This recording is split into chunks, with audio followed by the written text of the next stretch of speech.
You ever notice how people tell you to be yourself, but then the second that you show any real emotion, they tell you to hide it?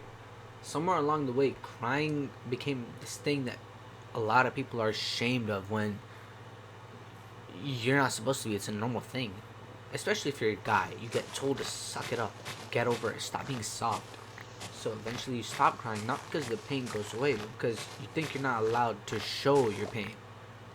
The weird part is, nobody's born that way. The first thing that a baby does as soon as it's born is cry.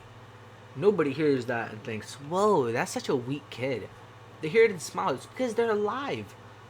So how did we go from celebrating the crying of a baby to just shaming on it when they're older? Me personally, I don't think crying is a weakness. I think pretending that you never need to cry is the weakness. Because eventually life hits everyone. Maybe someone you love leaves. Maybe you lose a friend. Maybe you work your hardest at something and still fail. Or maybe something huge happened or nothing huge happened. You've just been carrying so much for so long that one small thing finally pushes you to cry. And now you feel guilty. But no, you're not guilty, okay? Because you're a human being. You're supposed to feel things. Imagine trying to hold your breath forever. You can't.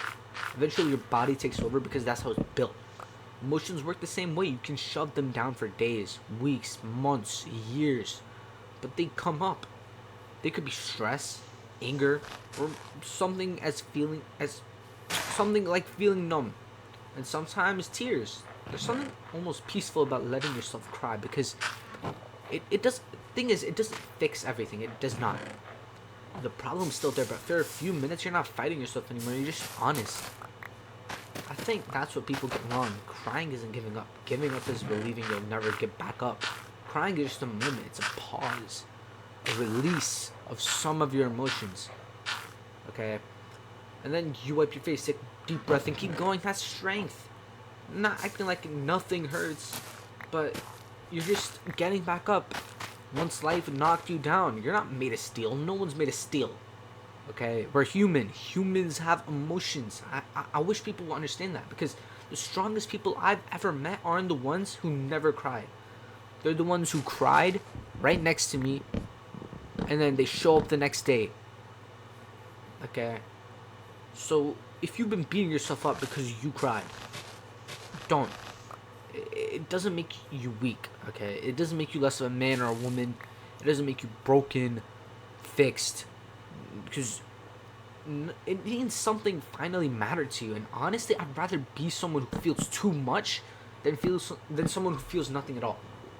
So if you need to cry, cry. Cry with your heart. Don't just like hold your emotions in for another day and then get angry at someone because that's the first person you see. Drink some water, cry, wash your face, take a deep breath, and when you're ready, keep moving. That's all anyone can really ask of you. You can't just cry and then no one tells you to get back up. Because you're going to have to get back up at one point or another. People will tell you to keep going. Moving on to just...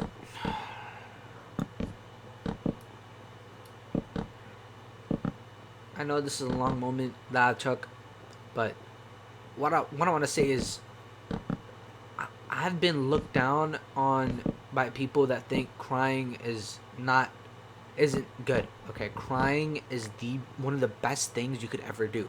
Crying releases the emotions that you've held on to for so long that it's literally crazy. Okay, now I hope you guys have a great rest of your day. If you ever need to talk, my socials are in bio. You can just talk to me, and that's it. Have a great rest of your day, night, afternoon, 30 minutes from now. And if you ever need to talk, my socials are in bio. And have a great day.